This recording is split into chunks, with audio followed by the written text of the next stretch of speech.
और मेरी माँ बहनें आई हैं तो वो भी सुन लें। कितनी शादीशुदा मर्द ऐसे हैं और कितनी शादीशुदा औरतें ऐसी हैं, मर्द अपनी हलाल और खूबसूरत बीवियों को छोड़कर गंदी नाली के कीड़े की तरह मुंह मार रहे हैं गलत जगहों पर, दूसरी जगहों पर।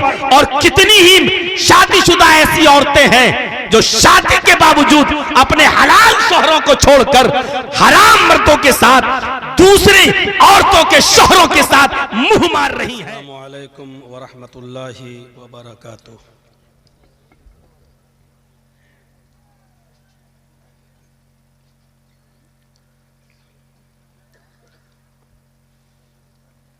अल्हम्दुलिल्लाह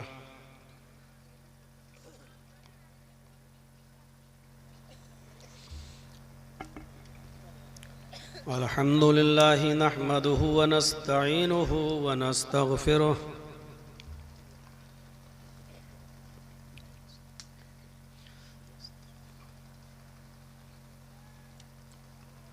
व नऊज़ु बिल्लाहि मिन शुरूरि अनफुसिना व मिन सय्यिआति अमालिना।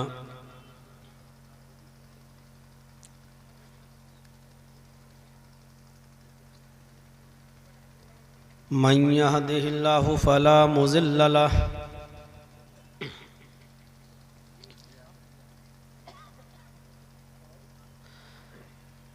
व मन युज़लिल्हु फला हादिय लहु।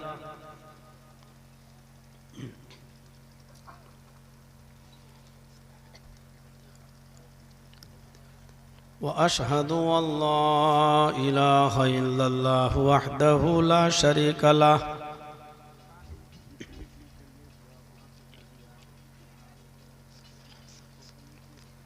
व अशहदु अन्ना मुहम्मदन अब्दुहु व रसूलुहु।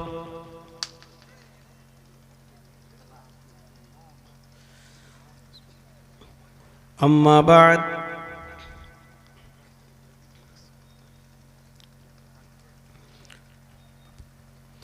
फ़इन्न खैरल हदीस किताबुल्लाह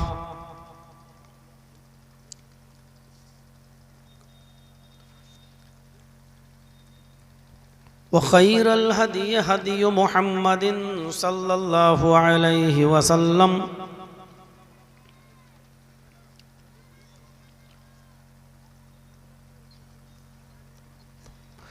व शर्रुल उमूरि मुहदसातुहा व कुल्लु मुहदसतिन बिदअह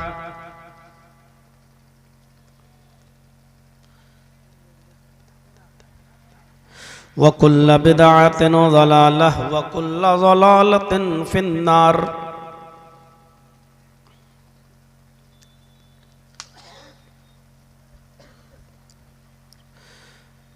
अऊज़ु बिल्लाहि मिनश शैतानिर रजीम।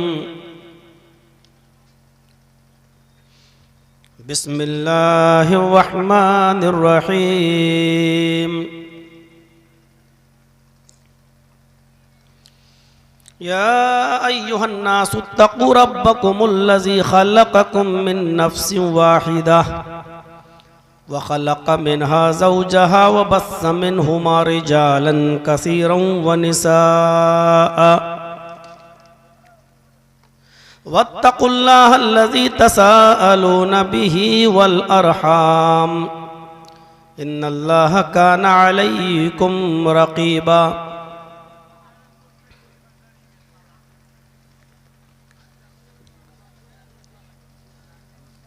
रब्बिश्रह ली सदरी वयस्सिर ली अमरी वहलुल उक़दतम मिन लिसानी यफ़क़हू क़ौली।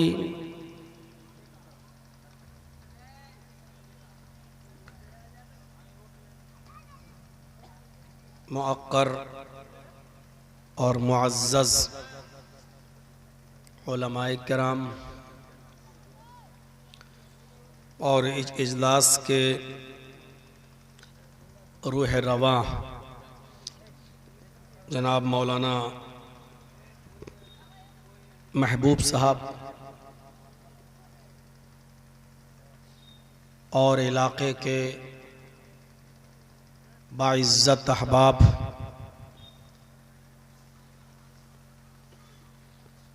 घसिया घाट डिस्ट्रिक्ट कटिहार और उसके अतराफ व अकनाफ से तशरीफ़ लाए हुए मुअज़्ज़ज़ सामईन हज़रात, इस्लामी ख़वातीन, माँ बहनों, कौमों मिल्लत के लायक वर नौजवानों और अज़ीज़ बच्चों, रात के 12 बजे तक मुख्तलिफ उलमा को आपने सुना और इसी बीच में आपने मदरसे का ताउन भी फरमाया। अल्लाह रब्बुल आलमीन आपके बैठने को कबूल फरमाए। जो बातें सुनी हैं अल्लाह रब्बुल आलमीन हमें और आपको उस पर अमल करने की तौफ़ीक़ अता फरमाए, और जो ताउन आपने मदरसे का किया है अल्लाह रब्बुल आलमीन इस ताउन को आपकी नजात का ज़रिया बनाए।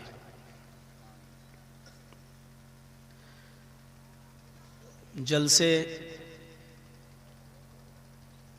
और दीनी प्रोग्राम कराने का मकसद ये होता है कि लोगों में जो सुस्ती और काहिली आई है आमाल के सिलसिले में वो दूर हो जाए और एक नया ईमान हमारे अंदर जन्म ले पैदा हो। लेकिन जलसों के जो असरात हमारी ज़िंदगी पर मुरत्तब होना चाहिए वो हमें नज़र नहीं आते। जलसों का मकसद क्या है? हमारी ज़िंदगी में कुछ सुधार आए, हमारे मुआशरे में जो बिगाड़ है वो ख़त्म हो, हमारे समाज में जो बुराइयां हैं चाहे वो इनफरादी तौर पर हों या इज्तिमाई शक्ल में, उन सब पर पाबंदियां लगें, वो बंद होनी चाहिए। लेकिन ऐसा होता हुआ नजर नहीं आता है। किन बुराइयों की निशानदेही की जाए? मैं इसको यूं भी कह सकता हूं कि समाज में ऐसी कौन सी एक बुराई है जिस पर गुफ्तगू की जाए? जब इंसान का पूरा जिस्म छलनी छलनी हो, जब इंसान का पूरा जिस्म जख्मों से चूर हो, तो फिर सवाल ये पैदा होता है कि इंजेक्शन कहां लगाया जाए, पट्टी और मरहम कहां रखा जाए। जब हमारे समाज में इतनी बुराइयां हैं तो कौन सी बुराई को उठाकर और उसके ऊपर गुफ्तगू की जाए?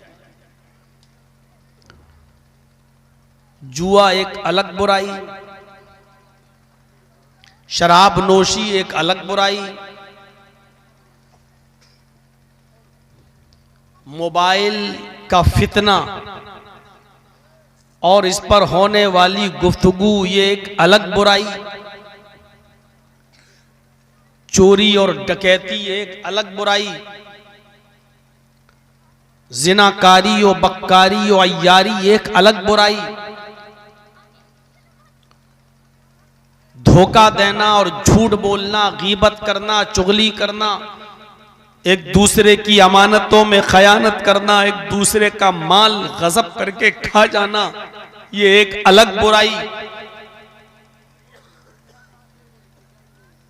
शादियों में कई कई लोगों का बाराती बनकर जाना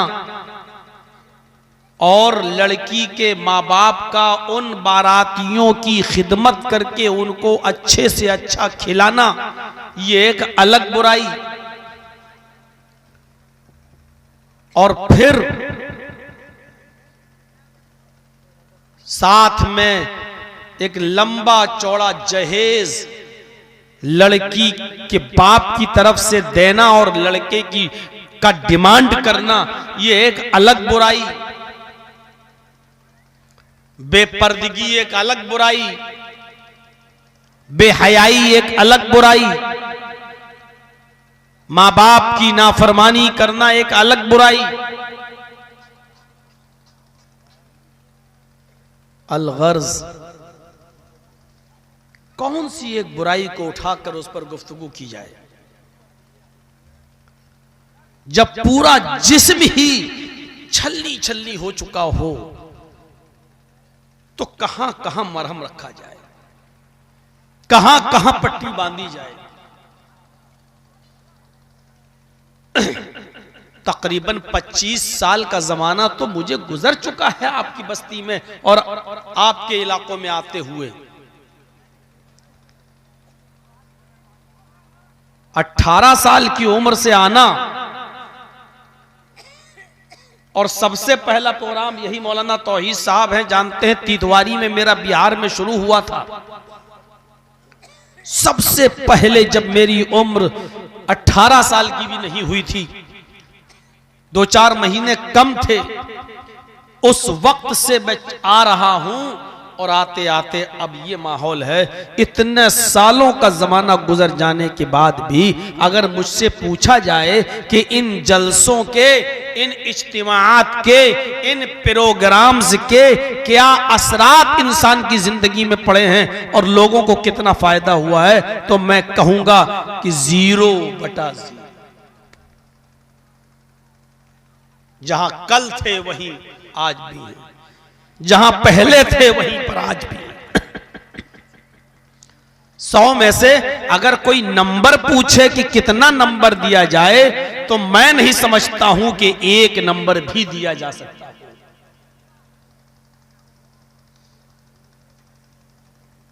किस किस चीज पर गुफ्तगू की जाए, इतनी चीजें तो मैं नहीं उठा सकता और इतनी चीजों पर गुफ्तगू कोई कर भी नहीं सकता।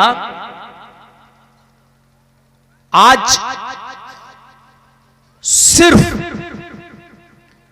मैं जो टॉपिक, जो मौजू, जो मुद्दा मैं उठाना चाहता हूं आपके सामने, वो है निकाह का, वो है शादी के ताल्लुक से। हम बहुत सी अहम बातें आज आपको मालूम हो जाएंगी कि शादी किस तरह होनी चाहिए, शादी में क्या देखना चाहिए, असल चीज क्या है, और शादी की परफेक्ट उम्र क्या है।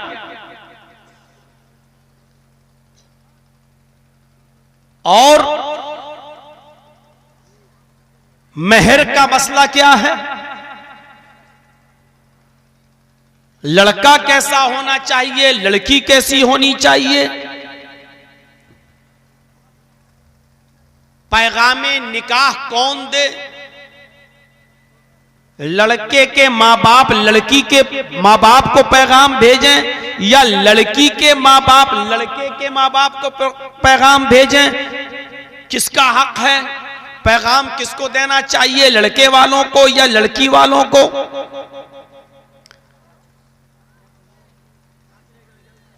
और सबसे अच्छा निकाह कौन सा है, बाबरकत निकाह कौन सा है, और निकाह में आम तौर पर क्या चीज देखनी चाहिए दोनों को, और निकाह के बाद जहेज की क्या हैसियत है। इन्हीं चंद चीजों पर मैं आपके सामने गुफ्तगू करना चाहता हूं। सबसे पहले मैं बुखारी शरीफ की एक हदीस आपके सामने पढ़ना चाहता हूं। हदीस चूंकि लंबी है इसलिए मैं उसके तर्जमे को आपके सामने रख रहा हूं, उससे आप अंदाजा लगा सकते हैं। कई मसले उस हदीस में आपको सुनने को मिलेंगे। हजरत उमर फारूक रजी अल्लाह ताला अन्हु की एक बेटी थी, हजरत उमर की, जिनका नाम था हजरत हफ्सा। हजरत उमर फारूक रजी अल्लाह ताला ने अपनी बेटी हफ्सा का निकाह हजरत खुनैस इब्ने हुज़ाफा अस्सहमी से किया था। अभी मेरी स्पीड थोड़ी स्लो है और मैं इसलिए स्लो रख रहा हूं ताकि ये बात आपके जहन में पहले बैठ जाए। हजरत उमर फारूक ने अपनी बेटी का निकाह किसके साथ किया था? हजरत खुनैस इब्ने हुज़ाफा अस्सहमी के साथ। कुछ दिन तक हजरत खुनैस हफ्सा के साथ रहे, निकाह में हफ्सा उनके रही, और जब इस्लाम की पहली जंग हुई, इस्लाम की पहली लड़ाई हुई, जिस जंग का नाम था, जिस लड़ाई का नाम था जंगे बद्र, उस जंगे बद्र के अंदर हजरत उमर फारूक के दामाद, हजरत हफ्सा के हस्बैंड, हजरत खुनैस इब्ने हुज़ाफा अस्सहमी भी उसमें शामिल थे। वो भी जंग में गए हुए थे और लड़ रहे थे। लेकिन उस जंग के अंदर वो बुरी तरीके से जख्मी हो गए। जंगे बद्र में 14 सहाबा शहीद हुए, लेकिन उन 14 सहाबा में हजरत खुनैस इब्ने हुज़ाफा अस्सहमी का नाम नहीं है, क्योंकि उस वक्त वो जिंदा थे, बद्र में कत्ल नहीं किए गए, शहीद नहीं हुए थे, बस बुरी तरीके से जख्मी हो गए थे हजरत खुनैस। जख्मियों के कैंप में लाया गया, मरहम पट्टी हुई, इलाज चला, घर पे पहुंचा दिए गए, तीमारदारी होती रही, आयादत होती रही, देख रेख होती रही, लेकिन जख्म इतने थे हजरत खुनैस इब्ने हुज़ाफा अस्सहमी के जिस्म पर कि वो जख्मों की ताप नहीं ला सके, और जंगे बद्र के कुछ दिनों के बाद हजरत खुनैस का इंतकाल हो जाता है। अब जरा नजर डालिएगा, जिस वक्त हजरत खुनैस का इंतकाल होता है, उस वक्त हजरत हफ्सा की उम्र कितनी थी? हजरत उमर फारूक की बेटी हफ्सा की उम्र थी मात्र 21 साल, 21 ईयर्स, सिर्फ 21 साल। इस 21 साल के अंदर हजरत हफ्सा बेवा हो जाती। इद्दत गुजारने के बाद 4 महीने 10 दिन की जो इद्दत होती है, शौहर के इंतकाल के बाद हजरत हफ्सा ने जब वो इद्दत गुजार ली, तो हजरत उमर फारूक को अपनी बेटी की शादी की फिक्र हुई।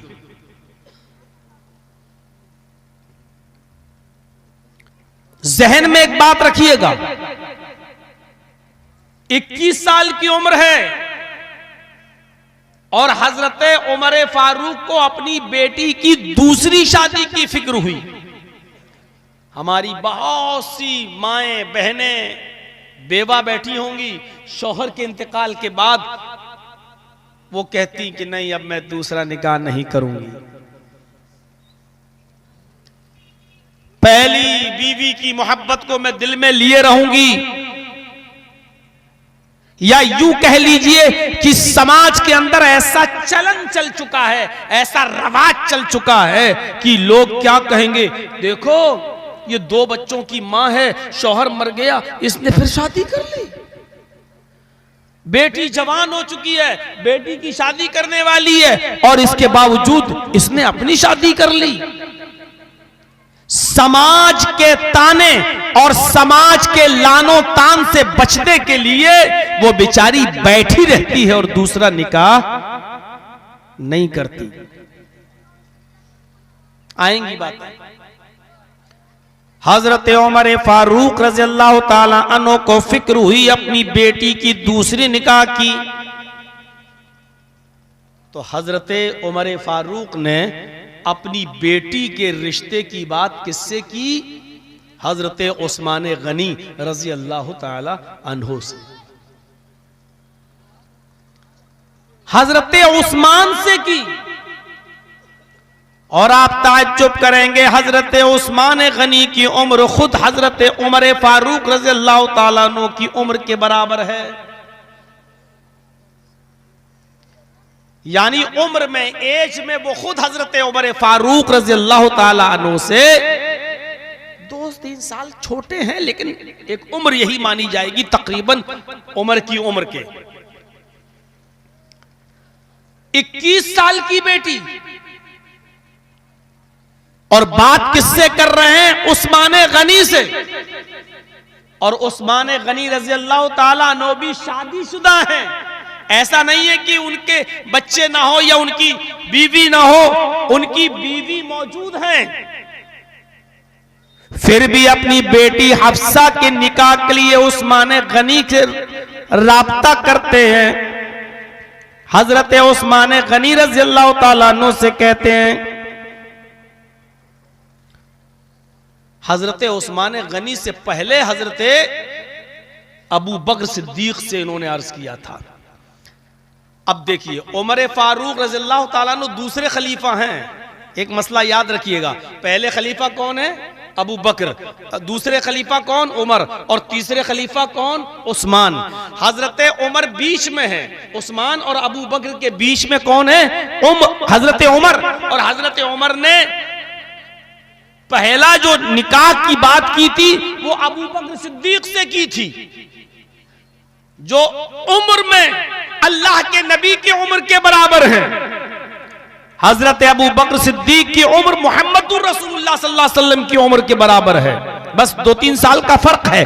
हजरत अबू बकर सिद्दीक की उम्र नबी अकरम की उम्र के बराबर है। हजरत उमर अबू बकर सिद्दीक के पास जाते हैं और उनसे अकेले में गुफ्तगू करते हैं कि तुम्हें तो मालूम ही है कि मेरी बेटी बेवा हो गई है, मेरी बेटी का कोई बच्चा नहीं है, मेरी बेटी बेवा हो गई है, अभी चंद ही दिन हुए थे निकाह के।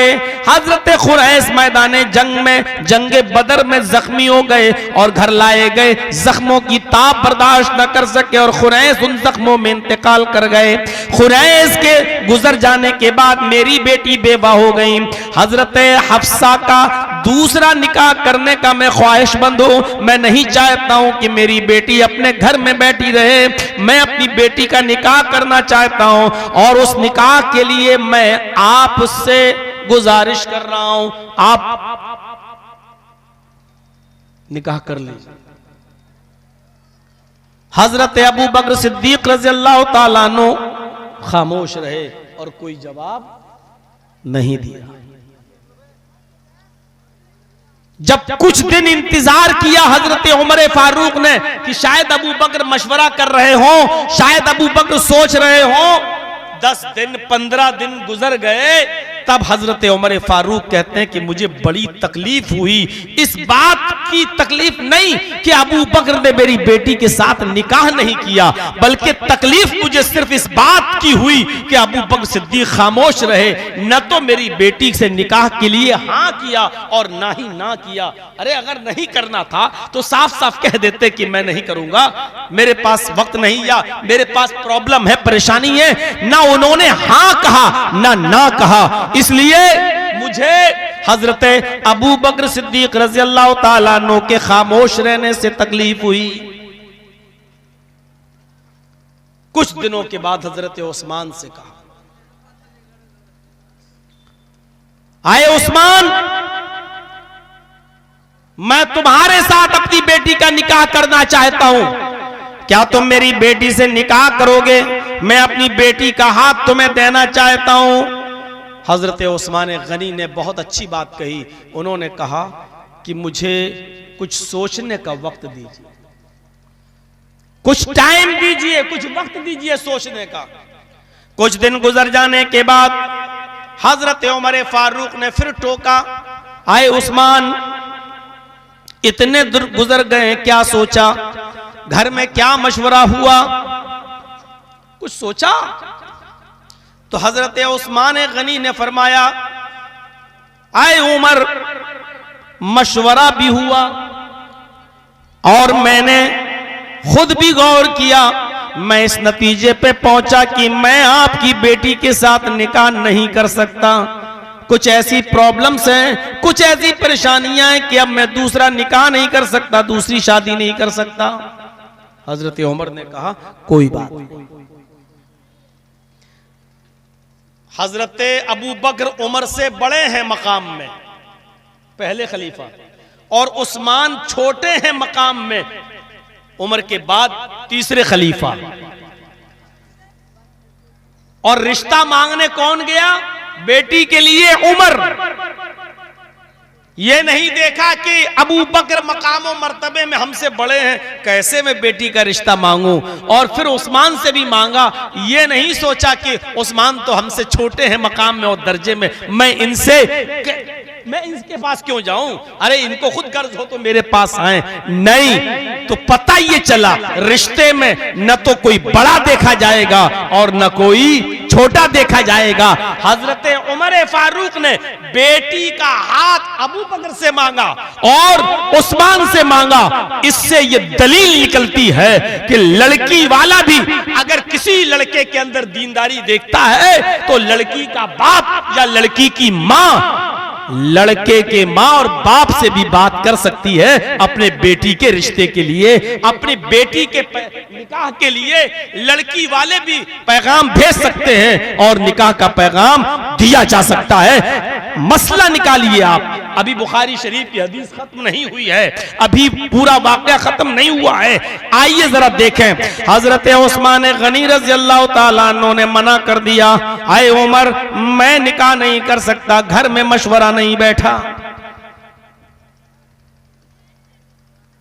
अगर हमारी आज की तकरीर को मर्दों से ज्यादा अगर औरतें गौर से सुनेंगी तो बहुत सी चीजें आज उनको समझ में आएंगी कि आज शादियों में क्या हो रहा है हमारे यहाँ। अगर वो थोड़ी देर के लिए चुप हो जाएं, अपना कपड़ा, अपनी चप्पल, अपनी सैंडल, अपनी क्रीम, अपनी लिपस्टिक, अपनी पाउडर अगर उसका प्रचार कर चुकी हो तो, अगर थोड़ा सा फ्री हो गई हो तो गौर से सुन लें।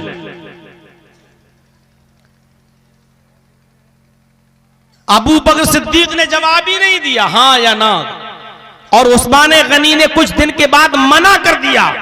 हजरत उमर फारूक कहते हैं उस्मान के मना करने से मुझे इतनी तकलीफ नहीं हुई जितना अबू बकर की खामोशी से मुझे तकलीफ हुई, इसलिए कि उन्होंने मुझे लटका दिया, मुझे ना हाँ का ना का। मैं अपने घर में बैठा हुआ था, हजरत उमर फारूक फरमाते हैं मैं अपने घर में बैठा हुआ था, अभी 2-4 ही दिन गुजरे थे हजरत उस्मान के मना करने के बाद, अभी 2-3 दिन ही गुजरे थे कि हमारे पास जनाब मोहम्मद रसूलुल्लाह सल्लल्लाहु अलैहि वसल्लम तशरीफ लाए और मुझसे कहने लगे, आए उमर हफ्सा बेवा हो गई हैं, खुनैस का इंतकाल हो गया है, खुनैस अल्लाह को प्यारे हो गए हैं, खुनैस के बाद तुम्हारी बेटी बेवा हो गई है, तुम्हें अपनी बेटी की शादी की कोई फिक्र है या नहीं है? मैंने कहा है। फरमाया कि आए उमर अगर तुम्हें कोई ऐतराज ना हो तो मैं तुम्हारी बेटी के साथ हफ्सा को पैगाम निकाह देता हूं, मैं हफ्सा से निकाह करना चाहता हूं, मैं तुमसे गुजारिश करता हूं कि अपनी बेटी का हाथ मुझे दे दो, यानी हफ्सा के साथ मैं निकाह करने के लिए, मैं शादी करने के लिए तैयार हूं। हजरत उमर फारूक के चेहरे पे मुस्कुराहट आ गई। फरमाया ये रिश्ता तो अबू बकर से बेहतर है, ये रिश्ता तो उस्मान गनी से भी बेहतर है कि खुद जनाब मोहम्मद रसूलुल्लाह मेरी बेटी को पैगाम निकाह देने के लिए मेरे पास तशरीफ ले आए हैं। मैंने फौरन उसको कबूल कर लिया इस रिश्ते को, और फिर मैंने अपनी बेटी का निकाह जनाब मोहम्मद रसूलुल्लाह सल्लल्लाहु अलैहि वसल्लम से कर दिया। हजरत हफ्सा की रुखसती हो गई। एक दिन मैं मस्जिद में नमाज पढ़ने के लिए गया, अबू बकर सिद्दीक मुझे मिले और हमको घेर कर अलग ले गए, पकड़ कर अलग ले गए और कहने लगे, आए उमर, तुम शायद मुझसे नाराज हो। हजरत उमर ने फरमाया, जी मैं आपसे नाराज हूं। शायद आए उमर, तुम मुझसे इसलिए नाराज हो क्योंकि मैंने आपकी बेटी के निकाह के सिलसिले में आपको कोई जवाब नहीं दिया। हजरत उमर कहते, हाँ बिल्कुल यही बात है, मैंने आपको निकाह का पैगाम अपनी बेटी का दिया, आपको भी दिया, उस्मान को भी दिया। उस्मान ने साफ साफ मना कर दिया, मुझे कोई तकलीफ नहीं है, लेकिन आपसे मैं इसलिए नाराज हूं क्योंकि आपने अपनी बेटी का, आपने मेरी बेटी के साथ निकाह करने का कोई जवाब ही नहीं दिया, ना हाँ कहा ना कहा।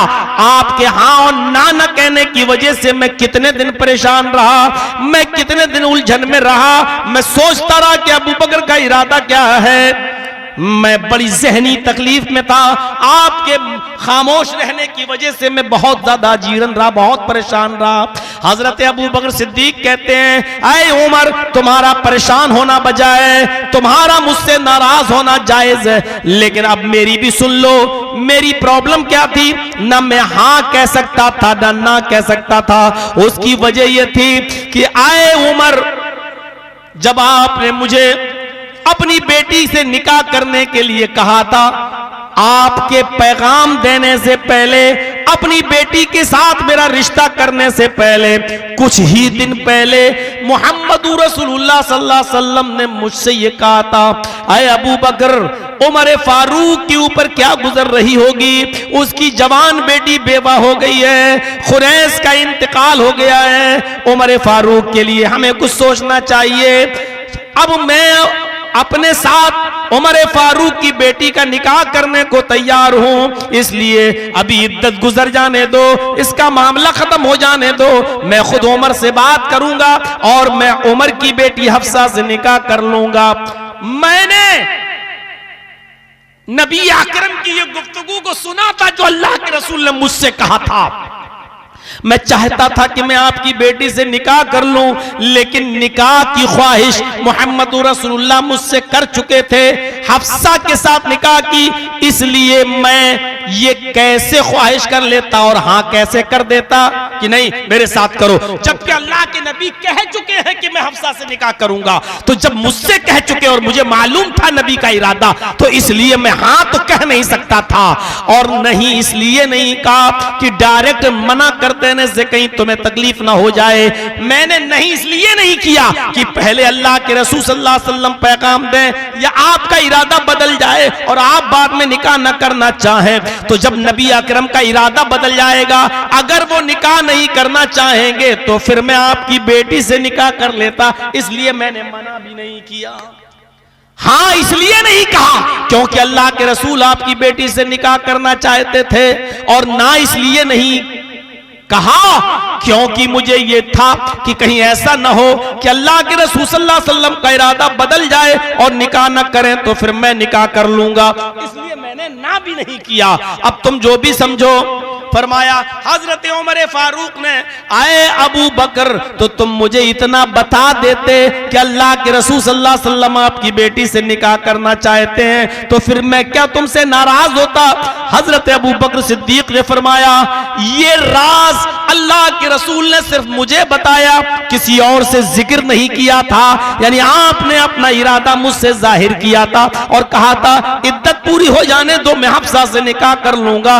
तो ये राज नबी का मैं जानता था और मैं नहीं चाहता था कि अल्लाह के रसूल के किसी राज को फाश करूं, अल्लाह के रसूल सल्लल्लाहु अलैहि वसल्लम के किसी राज को किसी दूसरे के सामने फाश करूं, इसलिए मैंने नबी के राज को नहीं बताना चाहा, फाश नहीं करना चाहा। इस हदीस को सामने रखिए तो कितने मसले निकलते हैं इस हदीस से। पहला मसला तो यह निकलता है कि अगर कोई शख्सियत में, हैसियत में तुमसे बड़ा हो, उससे भी नहीं डरना चाहिए, निकाह के लिए उससे भी अपनी बेटी के बात कर सकते हो। ये नहीं देखना चाहिए अरे साहब कहाँ मैं कहाँ वो, मैं अपनी बेटी का हाथ मांगने कैसे जाऊं उसके दरबार, वो हमें भगा ना दे, ये नहीं सोचना चाहिए। क्योंकि उमर फारूक अपने से मकाम में बड़े उमर अबू बकर के पास गए थे। एक मसला ये निकला कि आप किसी को नीचा भी नहीं समझना चाहिए। अरे मैं इतना पावरफुल, इतना बाहैसियत, मैं अपने से नीचे आदमी के पास जाऊंगा? हजरत उमर फारूक मकाम मर्तबे में जो उनसे नीचे थे उस्मान, उनके पास भी गए। पता ये चला कि इसमें मकाम मर्तबा और हैसियत नहीं देखी जाएगी, कौन बड़ा है और कौन छोटा है। दूसरा मसला ये निकला कि शादी के लिए, अपनी बेटी के रिश्ते के लिए उम्र भी नहीं देखी जाएगी। हजरत हफ्सा की उम्र थी 21 साल और अबू बकर सिद्दीक की उम्र मुहम्मदुर रसूलुल्लाह के बराबर, हजरत उमर फारूक से भी बड़े। गौर करो, या आज हमारी नजरों में यह होगा अच्छा अपनी बेटी की उम्र के लड़की से शादी कर ली, शर्म नहीं आई?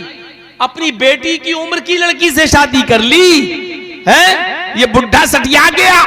मेरे भाइयों, 21 साल की हफ्सा के लिए रिश्ता किससे मांगा? अबू बकर से, जबकि अबू बकर उमर फारूक से भी। दूसरा रिश्ता किससे मांगा? उस्मान से, जो हजरत अबू बकर की उम्र के थे। और फिर शादी किसके साथ हुई? मुहम्मदुर रसूलुल्लाह के, जो खुद अबू बकर सिद्दीक की उम्र के थे, बल्कि उनसे भी 2 साल का फर्क था। मेरे भाइयों, जरा आप गौर करो, अपनी बेटी का रिश्ते में उम्र नहीं देखी, बल्कि दीनदारी देखी, अमानतदारी देखी, सदाकत देखी। तो रिश्ते के अंदर क्या देखा जाएगा?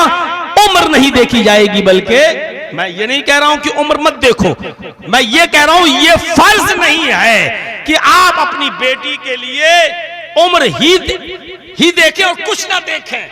नहीं, हजरत उमर फारूक ने दीनदारी देखी और मुहम्मदुर रसूलुल्लाह से अपनी बेटी का निकाह कर दिया।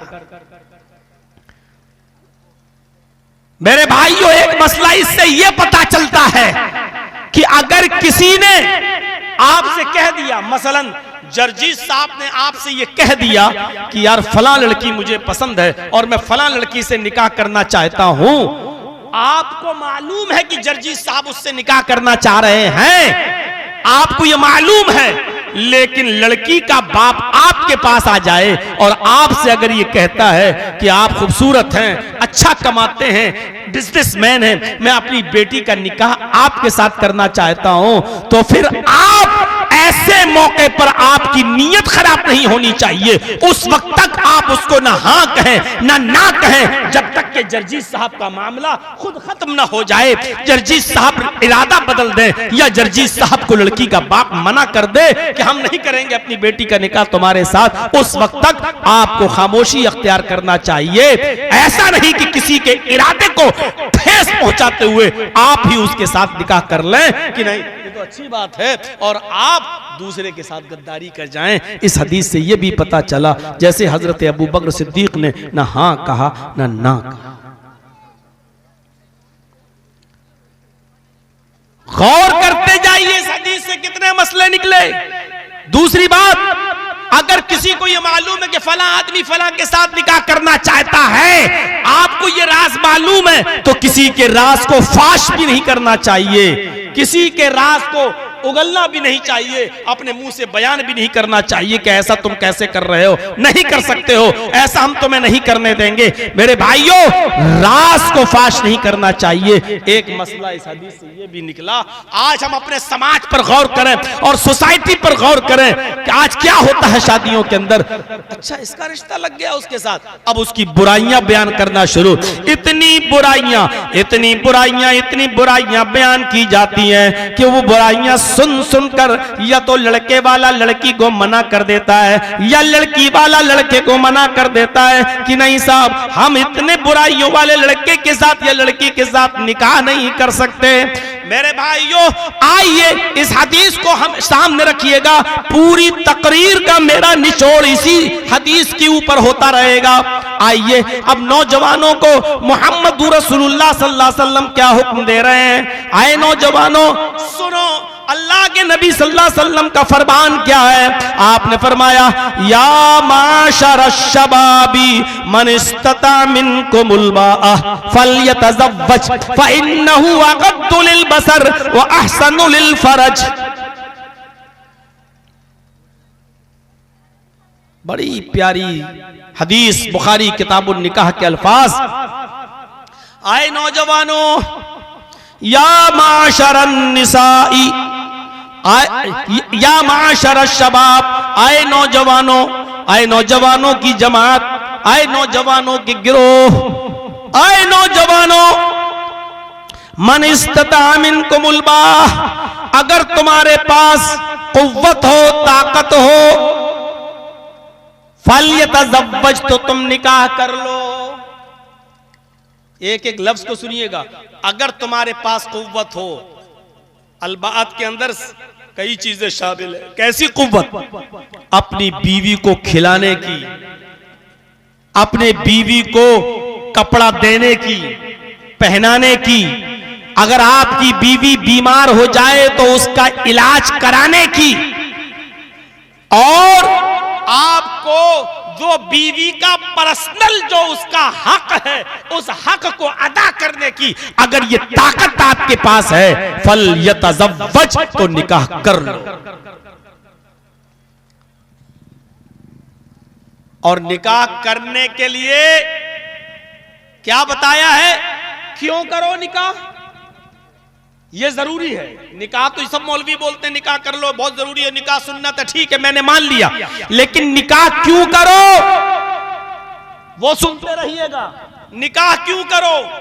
फ़इन्नहु अग़ज़्ज़ु लिल बसर, फ़इन्नहु अग़ज़्ज़ु लिल बसर, इसलिए कि निकाह करने से निगाहें झुक जाती हैं। फ़इन्नहु अग़ज़्ज़ु लिल बसर, निगाहें झुक जाती हैं। वह अहसनु लिल फरज, और शादी करने से, निकाह करने से शर्मगाह की हिफाजत होती है। दो चीजों पर गौर कीजिए। निकाह करो, क्यों करो? इसलिए कि वो तुम्हारी निगाहों की हिफाजत करता है, तुम्हारी निगाहें झुक जाती हैं। मतलब समझ रहे हो इसका? और अगर समझ में ना आए तो खुल के बोल दूं, तुम्हारी निगाहें अय्यारी और मक्कारी नहीं करती हैं। और इससे भी ज्यादा खुल के बोल दूं, निगाहें झुक जाती हैं का मतलब तुम्हारी निगाहें दूसरों की मां, बहनों, बेटियों के ऊपर नहीं उठती। वह अहसनु लिल फरज, और शर्मगाह की हिफाजत होती है निकाह करने से। यानी तुम दूसरों की मां, बहनों, बेटियों की इज्जत व आबरू को छलनी छलनी नहीं करोगे।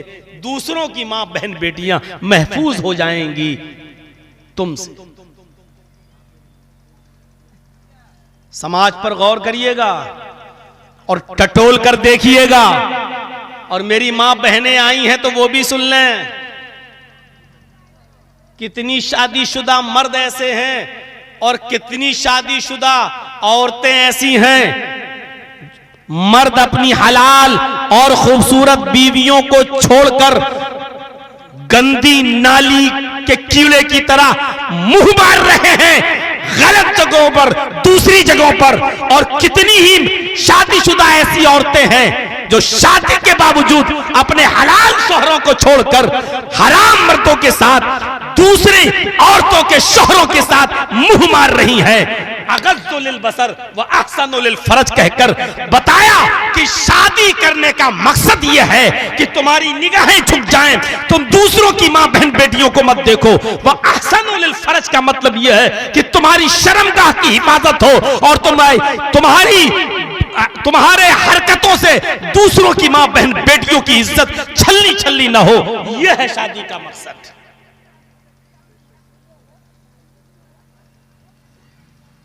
बहुत बड़ा तमाचा है ये।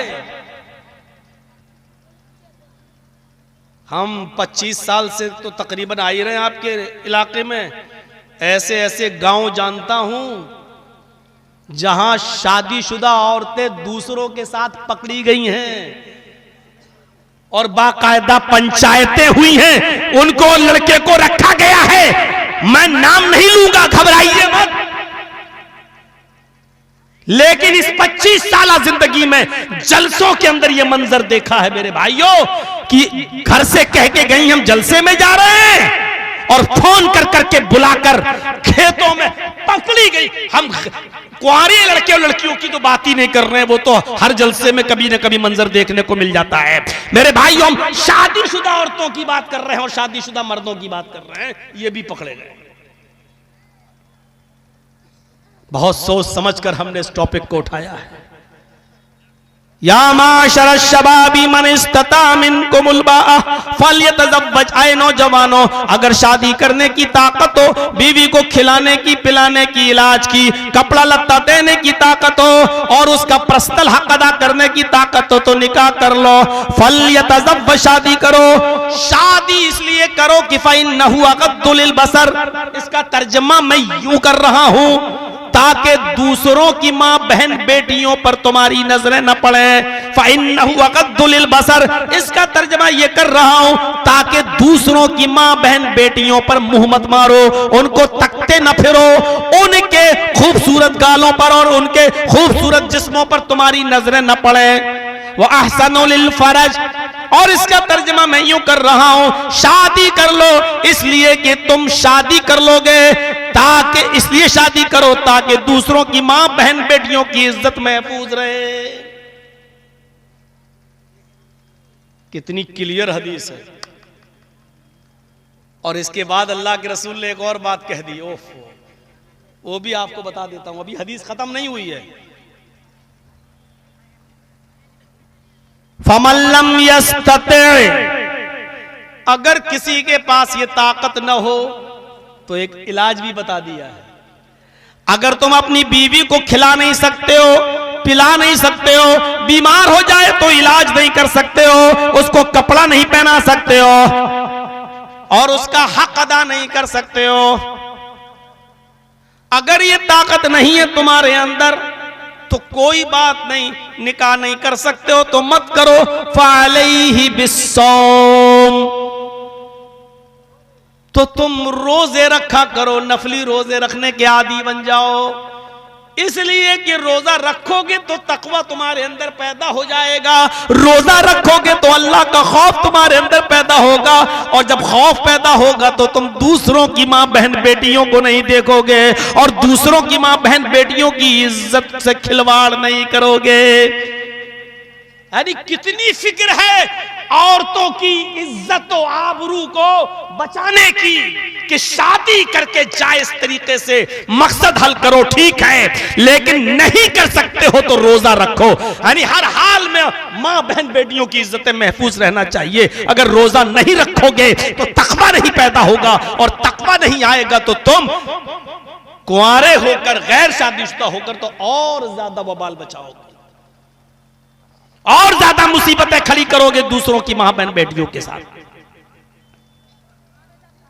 इस हदीस के माना और मफहूम को समझ लिया आपने? जबरदस्त हदीस। दुनिया की सबसे ज्यादा मुफीद और फायदेमंद चीज क्या है? नेक औरत। हदीस में है, अल्लाह के रसूल ने फरमाया, अब दुनिया कुल्लुहा मता व खैरु मताइ दुनिया अल मरातुस सालिहा, दुनिया की सबसे बेहतरीन फायदे की चीज कौन है? पूरी की पूरी दुनिया फायदे की चीज है। अब दुनिया कुल्लुहा मता, पूरी की पूरी दुनिया फायदा उठाने की चीज है।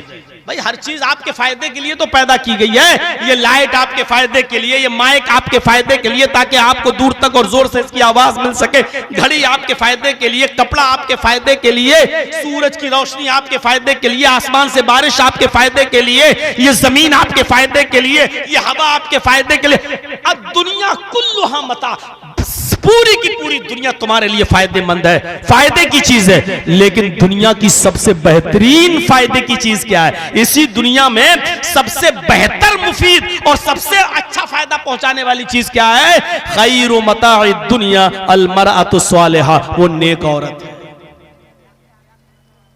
जिसकी बीवी नेक है, जिसकी बीवी नेक है, शौहर के लिए दुनिया जन्नत है। और जिसकी बीवी नेक न हो तो वो शौहर के घर ही को जहन्नम बना देती है। यहां जितने लोग बैठे हैं, हमारी बात से इत्तेफाक शादीशुदा लोग तो रखते ही होंगे। आपको अपनी बीवियों का तजर्बा अच्छा होगा। नेक बीवी अपने शौहर के घर को जन्नत बना देती है, शौहर को पूरी दुनिया जन्नत नजर आती है। और बेहया औरत, नाफरमान औरत, नाशुक्री औरत, आप रिक्शा चलाएं, मजदूरी करके लाएं, एक दिन में 500 रुपए कमा के घर पे ले जाकर बस 500। ओफो, उस शौहर के कलेजे से पूछो कि क्या बीत रही है उसके ऊपर। वो बेचारा सुबह 9 बजे से अपने सर पर ईंटें लाद लाद कर उठाकर मजदूरी करता है, शाम को 500 रुपए लेकर आया है, उसने पसीना बहाया है, अभी उसने चॉकलेट भी अपने लिए नहीं ली है, वो 500 रुपए लेके घर पहुंचा और बीवी ने कहा बस 500, इसमें क्या होगा? पूछिए उस शौहर से, उसके दिल पर क्या बीतती होगी। तो ऐसी औरत घर को जहन्नम भी बना देती है, शौहर को फिर जहन्नम नजर आती है।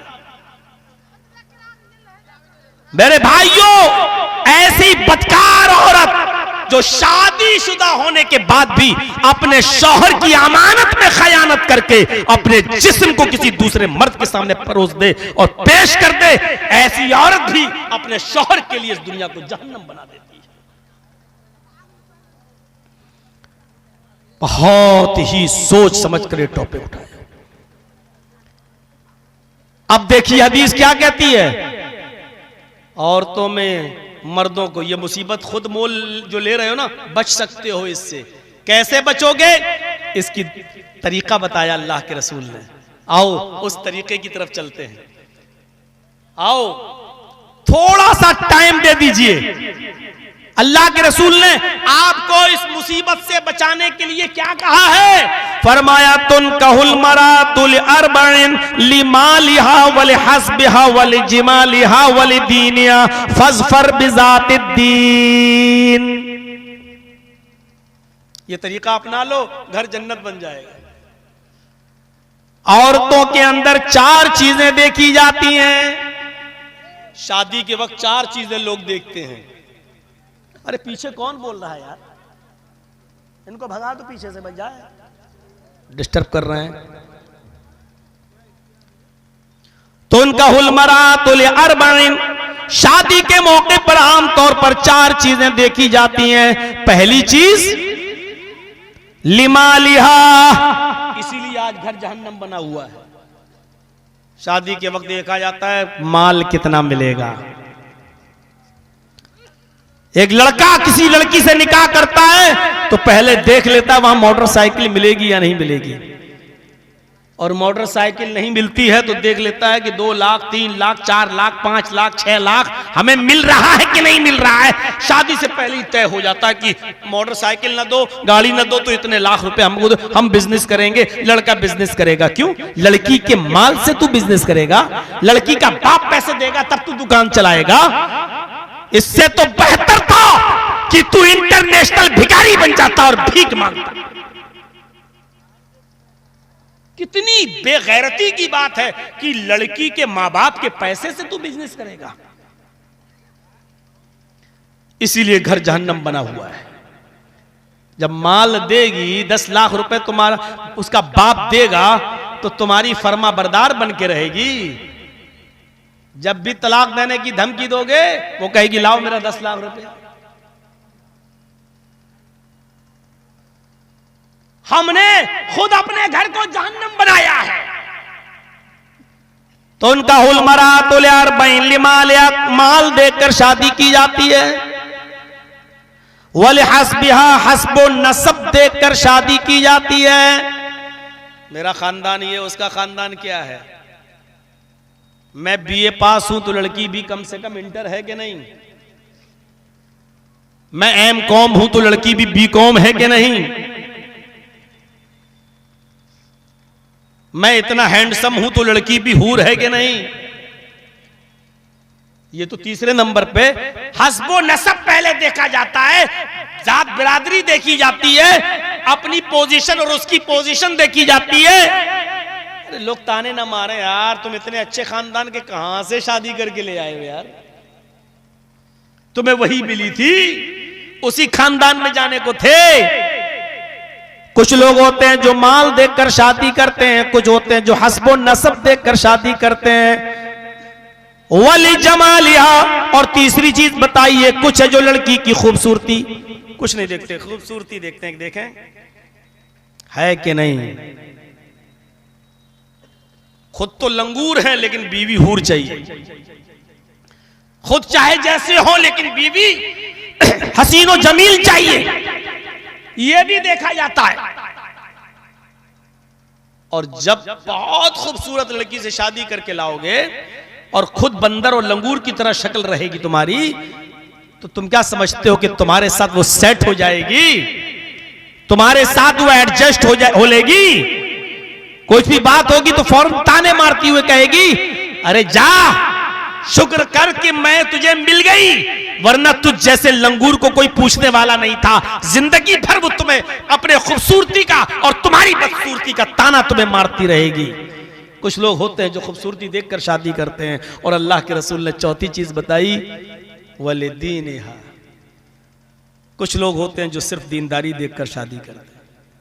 हालांकि ऐसे लोग अब रहे नहीं हैं। दीनदार लड़कियां तो अभी बहुत हैं, लेकिन मसला यह है कि उनके पास माल नहीं है। मसला यह है कि उनके पास अच्छे खानदान की नहीं है। वो बहुत खूबसूरत नहीं है, लेकिन दीनदार इतनी है, इतनी दीनदार है कि वो अपने बाप को छोड़ के आएंगी तो ससुर को अपना बाप समझकर उसकी खिदमत करने को तैयार हैं। वो अपनी मां छोड़ के आ रही हैं तो तुम्हारी मां को अपनी मां समझकर उनकी खिदमत करने के लिए तैयार हैं। मेरे भाइयों, आज भी, आज के इस दौर में कौन है एक फैसला कर दे तो हम लोग गए थे, चढ़ चढ़ बैठ रही थी हम मौलाना लोगों के ऊपर, उसकी बीवी, तलाक की नौबत आ गई थी, इसके साथ ऐसे नहीं, हम लोग निभाने गए थे मीटिंग में, चढ़ चढ़ बैठ रही। ये हमसे कहता है कि मेरे बाप की खिदमत करो, मेरी अम्मा की खिदमत करो। मैं पूरे खानदान की खिदमत करने के लिए आई हूं क्या? मैं इसके बाप के कपड़े क्यों धोऊं? मैं इसकी मां के कपड़े क्यों धोऊं? थोड़ी पढ़ी लिखी थी, हमने कहा नहीं गलत है। एकदम कहती है ना मौलाना साहब गलत? मैंने कहा नहीं, ये तो बहुत गलत बात है। सीधे कहती है मुझे दिखाओ हदीस में। मैं भी पढ़ी हुई हूं, मैं भी घर पे स्टडी करती हूं, कौन सी हदीस में लिखा है मुझे बताओ। मौलाना साहब मैंने भी कुछ साल मदरसे में पढ़ा है, कहीं कुरान में नहीं लिखा, कहीं हदीस में नहीं लिखा कि बीवी अपने ससुर के कपड़े धोए, अपनी सास की खिदमत करे, कहीं नहीं लिखा है। मैं क्यों करूं? मैंने कहा बिल्कुल ठीक कह रही हो तुम। उसके शौहर से कहा तुम्हें शर्म नहीं आती? तुम देखिए, बात को मैंने घुमाते हुए इस तरीके से कहा, मैंने कहा शर्म नहीं आती तुम्हें? वो एक औरत आई है, किसी की बेटी है, दीन का मसला जानती है, कुरान से वाकिफ है, हदीस से वाकिफ है, वो जानती है कि सास की और ससुर की खिदमत करना हमारे ऊपर फर्ज नहीं है। मैंने कहा यही ना? कहती जी कहीं नहीं आया कुरान हदीस में, मैं नहीं करूंगी। मैंने कहा बिल्कुल मत करो बेटा, तुम्हें करने का कोई हक भी नहीं है। शौहर कहता है फिर कैसे? हम दिन भर काम पे रहते हैं, हमारे बाप को कौन देखेगा? हम अकेले भाई हैं, हमारी मां को देख रेख कौन करेगा? मैंने कहा तुझे कौन मना करता है, तू दूसरी शादी क्यों नहीं करता? दूसरी शादी कर, शरीयत में तो दूसरी बीवी की इजाजत है। और जब दूसरा निकाह करके ला तो उस औरत से पहले शर्त लगा लो कि मेरी माँ की खिदमत करना पड़ेगी, मेरे बाप की भी खिदमत करना पड़ेगी। अगर वो इस शर्त को मानती है तो उससे निकाह कर ले। कहती क्या? मैंने कहा कुरान और हदीस में अगर ये नहीं है तो ये तो है। कुरान और हदीस में माँ बाप की खिदमत नहीं है तो मत करो, लेकिन कुरान और हदीस में दूसरी बीवी की शौहर को इजाजत है, वो करेगा। उसकी माँ है बेचारी, आंखों से अंधी है, अपाहिज है, उसकी देखरेख कौन करेगा? वो बेचारा कमा के लाएगा तो तुम्हें खिलाएगा, बच्चों को पालेगा, तो उसके बाप को कौन देखेगा, उसकी माँ को कौन देखेगा? और तुम कहती हो शरीयत में नहीं है, तो शरीयत में जो है उसको करने दो। कहती है मर्जा मौलवी इसलिए आया है और मेरे घर को बिगाड़ने के लिए आया है, बर्बाद करने आया है। मैंने कहा जाओ तुम दूसरी शादी करो। तुमने शरीयत का हवाला दिया, मैं भी तुम्हें शरीयत का हवाला दे रहा हूं। तुम्हारे लिए जायज है दूसरी शादी करना और दूसरी औरत से कह दो कि हमारे माँ बाप की खिदमत कर। बाद में पता चला कि अब खिदमत शुरू हो गई अपने आप। माँ बाप की खिदमत करना अब गवारा है, लेकिन सौतन बर्दाश्त नहीं है। अब नहीं, ये तो कर लेगा, मौलवी इसको पट्टी पढ़ा गया है। अब वो सबसे ज्यादा गालियां मुझी को देती है। सुना है कुछ लोगों के मुंह से वो कह रही है कि मौलवी जर्जीज की तकरीर तो सुननी ही नहीं चाहिए, वो मौलवी ही नहीं है, वो तो घर बिगड़वाता है। मेरे भाइयों, शरीयत को पहचानो। हम खुद अपने घर में आग लगाने के जिम्मेदार हैं। जब माल देखोगे, हस्ब नसब देखोगे, खूबसूरती देखोगे और दीनदारी को एक तरफ रखोगे तो करो, बनाओ अपने घर को जहन्नम, और दीनदारी देखोगे। फिर एक बात कह दूं, कोई जरूरी नहीं कि सारी दीनदार लड़कियां, सारी मदरसों की पढ़ी हुई मौलवने सब अच्छी रहें। ये भी सुन लीजिए, ये भी जरूरी नहीं है।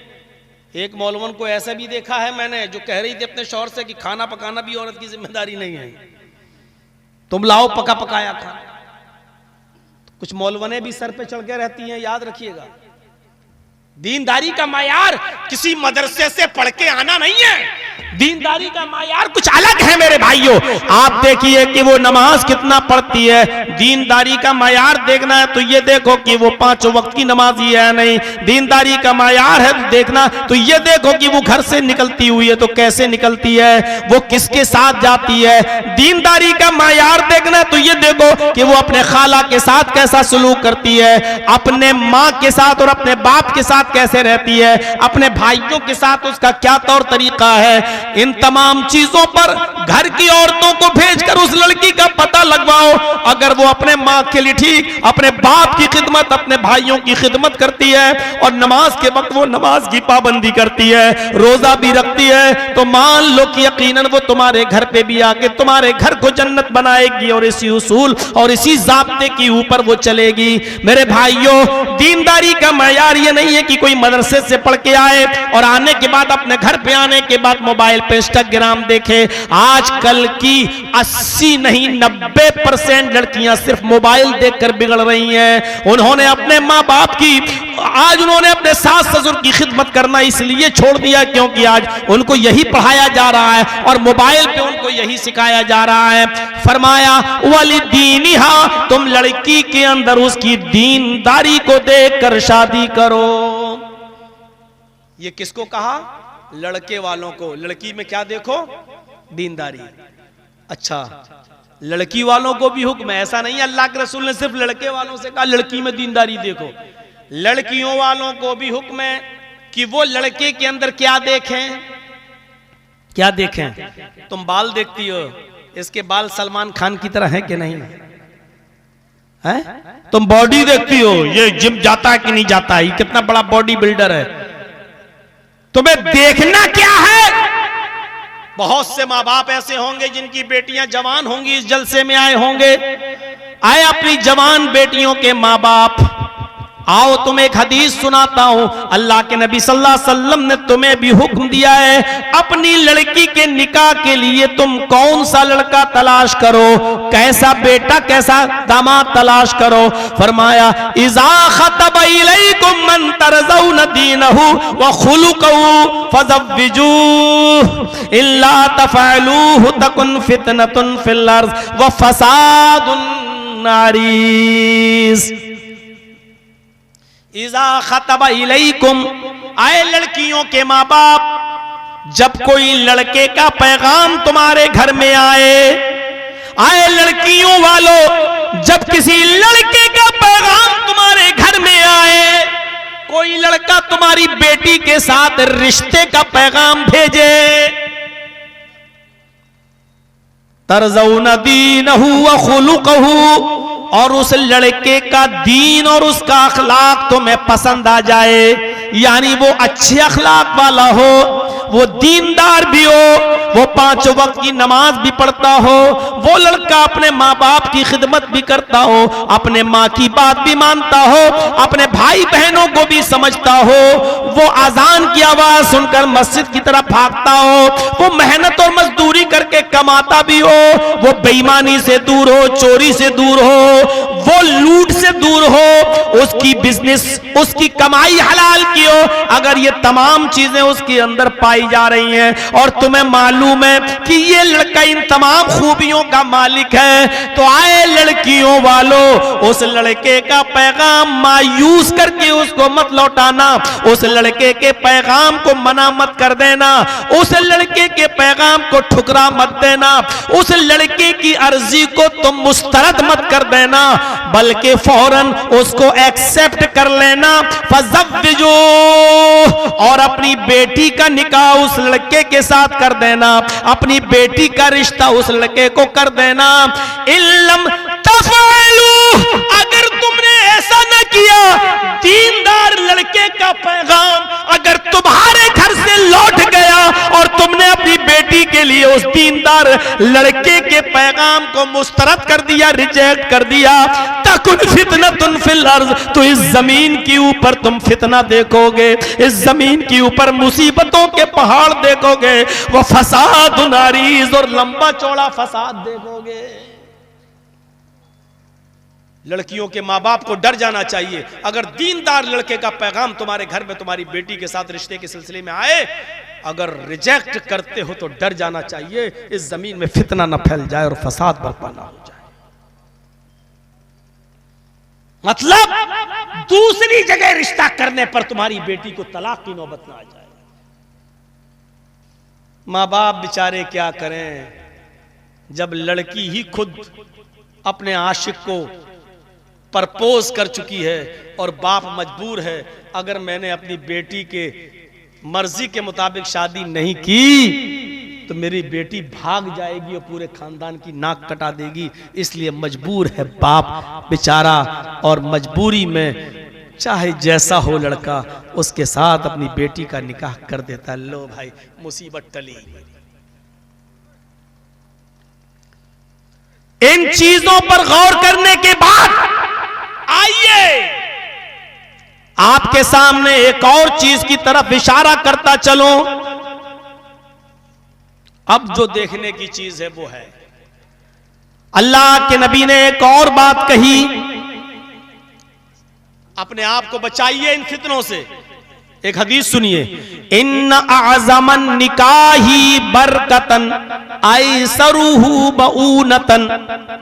मुस्नद अहमद की रिवायत है, अल्लाह के नबी फरमाते, हजरत आयशा इस हदीस की रावी है, वान आयशा अन्न नबी सल्लल्लाहु अलैहि वसल्लम क़ाल इन्न आज़मन निकाही बरकतन ऐसरुहु बऊनतन। हजरत आयशा फरमाती है कि नबी अकरम जनाब मुहम्मदुर रसूलुल्लाह सल्लल्लाहु अलैहि वसल्लम ने फरमाया, सबसे ज्यादा बाबरकत निकाह वो है, सबसे ज्यादा अच्छा और बरकतों वाला निकाह वो है, ऐसरुहु मऊनतन, जो खर्चे के एतबार से सबसे कम हो, जिसमें खर्चा सबसे कम हो। आजकल की शादियों में खर्चे कम हो रहे हैं, कार्ड छपते हैं, कार्ड। अच्छा, कार्ड छपवाना मुझे बता दीजिए, ये फजूल खर्ची नहीं है। जो काम आप फोन पर दे सकते हो, भाई साहब आपके पूरे घर की दावत है, आप आ जाइए। आपके गांव में करीब में कोई मकान है, आप अपना आदमी वहां भेज सकते हो, साहब आपके घर की दावत है, आपकी फला, तो ये इससे काम चल सकता है, तो फिर कार्ड छपवाना। मैं बंबई में एक शादी में गया था, कई साल पहले की बात है, अब तो मुझे याद भी नहीं है कि सही से कितने साल हो गए होंगे। उस मौके पर मुझे एक शादी में जाना पड़ा, वही था तो लोगों ने कहा आ जाओ मौलाना, ठीक है। तो गए शादी में, तो उस लड़के ने अपनी शादी में जो कार्ड छपवाए थे, एक कार्ड की कीमत उस वक्त 45 रुपए थी। एक कार्ड की कीमत क्या होगा उसमें। और अपने वलीमे में उसने उस वक्त 3000 लोगों को बुलाया था। 3000 लोगों के वलीमे से मुझे एतराज नहीं, लेकिन 3000 लोगों को बुलाने के लिए 3000 कार्ड छपवाए होंगे, तो 45 रुपए के एक कार्ड से 3000 कार्ड की कीमत सुनो। और बदकिस्मती ये थी उन लोगों की, कह लो कि जब निकाह हुआ तो उन लोगों ने मुझसे कहा कि मौलाना साहब निकाह के मौके पे 10 मिनट आप थोड़ी तकरीर कर दीजिए तो अच्छा होगा।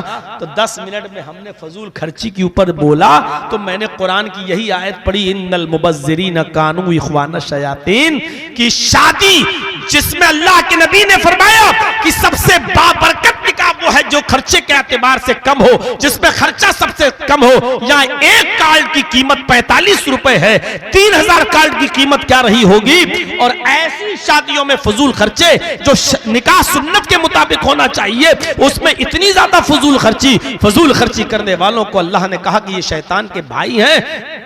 अब वो ऐसे देख रहा है, दूल्हा का बाप भी देख रहा है ऐसे। फिर मैंने टर्न लिया, हमने कहा अब इंजेक्शन तो लग गया, लेकिन अब रुई से मल भी रहना चाहिए ताकि तकलीफ।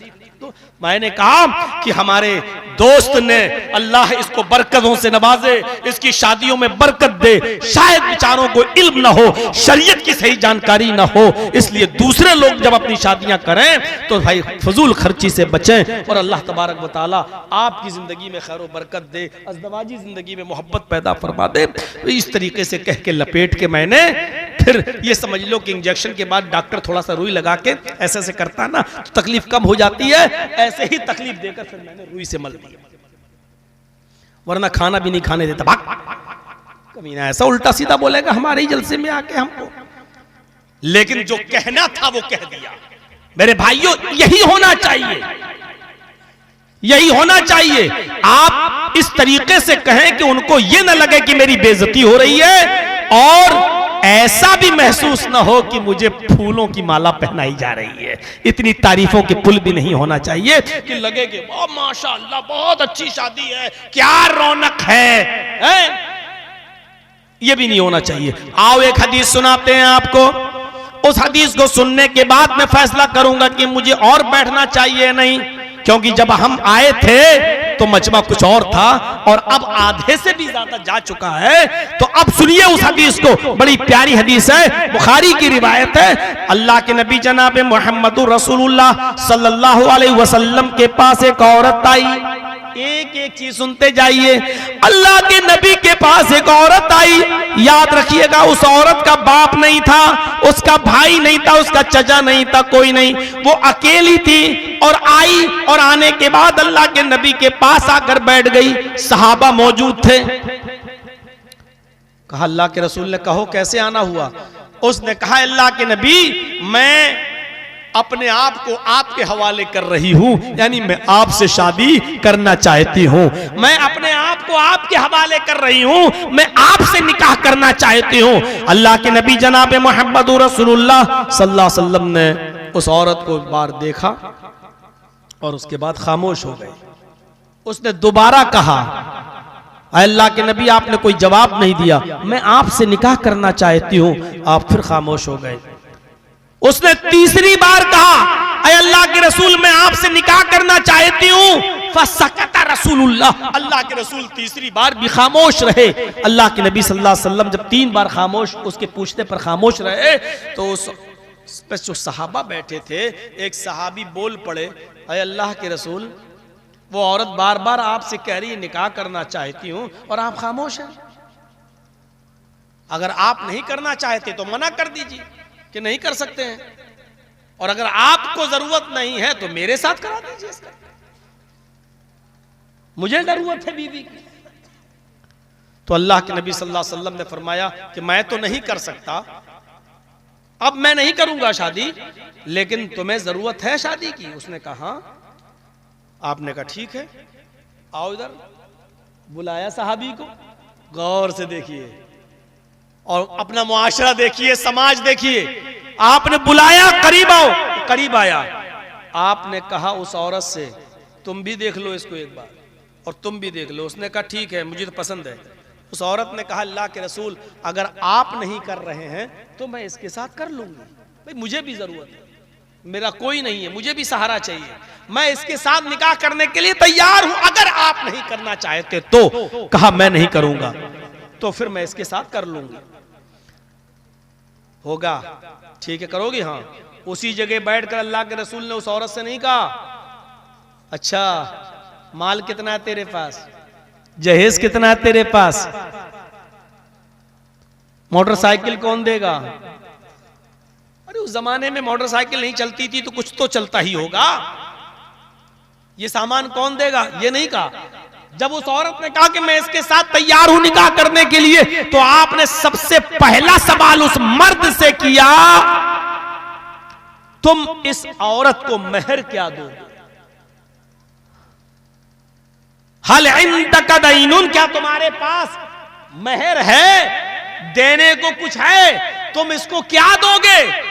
अब उधर से जो जवाब आया मर्द का वो सुनिए, मा इंदी शैउन, कुछ नहीं है मेरे पास। अच्छा, कुछ ना हो और निकाह करना चाह रहा है। आज के जमाने में तसव्वुर कर सकते हो आप? आपके पास कुछ ना हो और शादी करना चाहो, आप कह रहे हैं इस औरत को क्या दोगे तुम मेहर में? उसने कहा मा इंदी शैउन, वो तो कुछ नहीं है मेरे पास। आपने कहा घर जाओ, कुछ तलाश करो, शायद मिल जाए। कहा ठीक है, नबी का हुक्म, मैं जाता हूं। गया, घर में देखा, लोगों से पूछा, घर वालों से, कुछ नहीं मिला। वापस आया, आपने पूछा क्या हुआ? कहने लगा मा वजदतु शैअन या रसूल अल्लाह, आय अल्लाह के नबी, मैंने अपने घर में कुछ नहीं पाया। कुछ भी नहीं? कहा नहीं। आपने कहा दोबारा जाओ। उसने कहा जब कुछ है ही नहीं तो दोबारा क्या करूंगा जाकर? आपने कहा इल्तमिस खातमम मिनल हदीद, मानता हूं तेरे घर में कुछ नहीं है, अगर लोहे की एक अंगूठी मिल जाए तो वही ले आओ। लोहे की अंगूठियां तो यहां बिक रही हैं सड़कों पर। अभी जब हम आ रहे थे, महबूब साहब बाइक पे लेके आ रहे थे, तो लड़के भी वो अंगूठियां पहन रहे थे दुकान वालों से अपनी उंगलियों में। लोहे की अंगूठी कितने की मिलेगी? आज के जमाने में 2, 3, 4, 5 रुपए की मिल जाएगी। जाओ, इल्तमिस खातमम मिनल हदीद, सोने की नहीं, चांदी की नहीं, लोहे की एक अंगूठी मिल जाए तो वही लेके आ जाओ। वो दोबारा गया, और दोबारा जाने के बाद फिर वापस आता है, कहता है मा वजदतु खातमम मिनल हदीद, आय अल्लाह के नबी, मैंने अपने घर में लोहे की अंगूठी भी नहीं पाई। मेरे घर में लोहे की अंगूठी भी मुझे नहीं मिली। अय अल्लाह के रसूल, लोहे की अंगूठी भी मुझे हासिल नहीं हुई। आपने फरमाया फिर कैसे शादी होगी? अरे बीवी को मेहर में कुछ देना तो पड़ेगा, क्या देना चाहते हो? कहने लगा एक चीज है मेरे पास। फरमाया अच्छा बताओ क्या है? कहा आय अल्लाह के नबी, एक लुंगी है जो मैं बांधता हूं, जब मैं घर पे जाता हूं सोने लगता हूं तो वो लुंगी पहन लेता हूं। इंदी इज़ारुन, मेरे पास एक लुंगी है। आपने कहा अच्छा एक लुंगी है? कहा ठीक है, वही दे दो इसको मेहर में। पहनी हुई, इस्तेमाल की हुई, जिसको वो पहनता, कहा यही दे दो। तो कहने लगा अल्लाह के रसूल, अगर वो मैं इसको दे दूंगा तो फिर मैं क्या पहनूंगा? तसव्वुर करें आप, नया कपड़ा नहीं है, नई लुंगी भी नहीं है, एक लुंगी है वो भी पहनता है, और कह रहा कि मैं दे भी दूंगा तो मैं क्या पहनूंगा? तो आपने कहा फिर बोल क्यों रहे हो कि एक लुंगी है? कहा कि अल्लाह के रसूल आधी दे दूंगा, फाड़ देता हूं बीच से, आधी दे देता हूं, आधी मेरे बिछाकर बैठने के काम आ जाएगी कहीं पर। चलो नहीं पहनूंगा, कम से कम बिछाकर बैठ तो जाऊंगा, जाता रहता हूं, सफर करता रहता हूं, मेहनत और मजदूरी करता हूं, कहीं थक गया तो बिछा के बैठ जाया करूंगा। अल्लाह के नबी सल्लल्लाहु अलैहि वसल्लम ने फरमाया आधी लुंगी उसको दोगे तो आधी में न तुम्हारे किसी काम की रहेगी और न आधी उसके किसी काम की रहेगी, देना हो तो पूरी दो। कहने लगा पूरी तो नहीं दे सकता, नहीं दिया। अल्लाह के नबी सल्लल्लाहु अलैहि वसल्लम ने उससे पूछा अच्छा ये बताओ तुम्हें कुरान कितना याद है? ओहो, लुंगी नहीं, सोने की लोहे की अंगूठी तक नहीं, खाने पीने के लाले सब कुछ बर्दाश्त नहीं नहीं नहीं करता रहा, लेकिन जब पूछा कि कुरान कितना याद है तो उसको कुरान जो याद था, कहने लगा अल्लाह के रसूल सूरह मुल्क याद है, सूरह हश्र याद है, सूरह हाक्का याद है, सूरह दहर याद है, सूरह कयामा याद है, सूरह नबा याद है। आपने कहा इतनी सूरतें तुम्हें याद हैं? कहा हाँ अय अल्लाह के नबी याद हैं, कहिए तो सुनाऊं। आपने कहा नहीं, इधर आओ। अय औरत, तेरे होने वाले शौहर के पास मेहर देने को कुछ नहीं है क्या? ये सूरतें जो इसको याद है तुझे याद है? उसने कहा नहीं। आपने फरमाया अय औरत, अगर इन्हीं सूरतों को मैं मेहर बना दूं और इन्हीं सूरतों को मेहर तू मान कर मैं तेरा निकाह इसके साथ कर दूं तो क्या इन सूरतों को तू मेहर में तस्लीम करेगी? यानी ये तुझे ये सूरतों को याद करा देगा, ये तुझे ये सूरतें पढ़ा देगा और सिखा देगा और यही तेरा मेहर हो जाएगा। कहने लगी अल्लाह के रसूल, जिस औरत के निकाह में कुरान की सूरतें मेहर बन जाएं, उस औरत से ज्यादा बाबरकत निकाह, उस औरत से ज्यादा पाकीज़ा निकाह, उस औरत से ज्यादा बेहतर निकाह और किसका हो सकता है? आपने उसी जगह पर खुद वली बन गए, सरपरस्त बन गए और आपने निकाह करके उस मर्द के साथ उस औरत को रुखसत कर दिया। मेरे भाइयों, ना मेहर ज्यादा लंबा चौड़ा और ना ही मेरे भाइयों सोने का पता, ना चांदी का पता, ना नए कपड़ों का पता, ना बारात का पता, ना मेहंदी का पता, ना मलीदे का पता, ना सैंडल और चप्पल का पता। मेरे भाइयों गौर करो, शादियों में कितने लंबे चौड़े खर्चे हो रहे हैं और अल्लाह के नबी ने उसी जगह पर बैठे बैठे कुरान की चंद आयतों को मेहर बनाकर उसका निकाह कर दिया और उसको रुखसत कर दिया और ये रुखसत भी हो गए और चले भी गए। हम तो खुद अपने घरों को जहन्नम बनाए हुए हैं, फिर रोते हैं कि क्या हो गया, क्या हो गया। ये निकाह होता था, जहेज की लानत ने बर्बाद कर दिया आज हमारी सोसाइटी को। आज कितनी शरीफ घराने की लड़कियां बैठी हुई हैं, कितनी दीनदार लड़कियां बैठी हुई हैं घरों में, लेकिन आज उनके निकाह इसलिए नहीं हो पा रहे हैं क्योंकि उनके माँ बाप के पास देने के लिए कुछ नहीं है। आज लड़कियां 30-30 साल की, 25-25 साल की अपने घरों में बैठी हुई हैं। आज उनके निकाह सिर्फ इसलिए नहीं हो पा रहे हैं कि उनके माँ बाप के पास जहेज देने के लिए नहीं है। मेरे भाइयों अंदाजा लगाओ, अल्लाह के नबी सल्लल्लाहु अलैहि वसल्लम फरमाते हैं जब लड़का बालिग हो जाए तो फौरन उसका निकाह कर दो, और अगर लड़का कोई गुनाह करेगा तो उसका वबाल और उसका अजाब उसके माँ बाप के ऊपर भी लादा जाएगा। क्योंकि जब तेरा लड़का बालिग हो गया तो फिर तूने अपने उस जवान बेटे की, उस बालिग बेटे की शादी क्यों नहीं कर रहा है? जब तेरी बेटी बालिग हो जाए तो तुरंत अपनी बेटी का निकाह कर दो, क्योंकि अगर बालिग होने के बाद तेरी बेटी का निकाह तूने नहीं किया और उससे कोई गलती हो गई, उससे कोई जुर्म हो गया, अगर वो किसी लड़के के साथ गलत काम कर बैठी तो लड़की के अजाब के साथ साथ उसके माँ बाप को भी अजाब दिया जाएगा, क्योंकि वो अपनी जवान बेटी और बालिग बेटी का निकाह नहीं कर रहा है। मेरे प्यारे साथियों, इस गुनाह से बचिए। मुआशरे के अंदर जिनाकारी और बुराइयों से अपने मुआशरे को साफ करना है तो लड़कों की शादी वक्त पे कर दीजिए और लड़कियों की शादी वक्त पे कर दीजिए। बालिग लड़का, बालिग के लिए उम्र थोड़ी कोई होती है, वो तो हमारे कानून में 22 साल और लड़की की उम्र 18 साल और लड़के की उम्र 21 साल और लड़की 18 से पहले तो नाबालिग, ये तो कानून में है। वरना मेरे भाइयों लड़के की बुलूगत ये है कि जब वो रात को सोए और सोते वक्त उसको एहतलाम होना शुरू हो जाए, नाइट फॉल होना शुरू हो जाए, तो समझ लो कि वो बालिग हो गया। और लड़की की बुलूगत यह है कि उसको पीरियड आना शुरू हो जाए, उसको महीना पीरियड शुरू हो जाए तो वो बालिग हो चुकी है। और अल्लाह के नबी फरमा रहे हैं कि जब लड़का बालिग हो जाए तो उसका निकाह कर दो, और लड़की जब बालिग हो जाए तो उसका निकाह कर दो।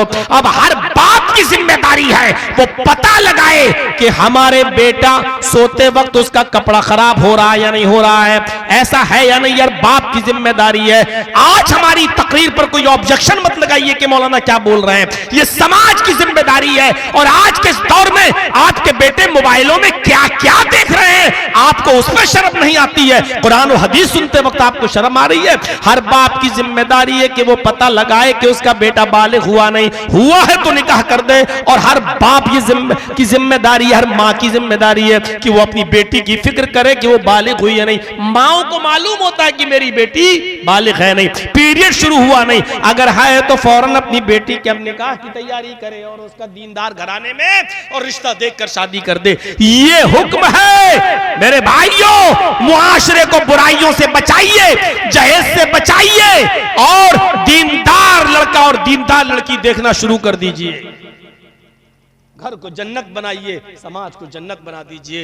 अब 15-20 लोगों में मैं क्या बोलूं, इसलिए मेरे भाइयों मुआशरे की पाक दामनी के लिए जरूरी है कि हम इन चीजों पर अमल करें। अल्लाह से हम दुआ करते हैं कि बारे इलाह हमें शरीयत के मुताबिक निकाह करने की तौफीक अता फरमा, हमें निकाह में दीनदार लड़के और दीनदार लड़कियों का इंतखाब करने की तौफीक अता फरमा।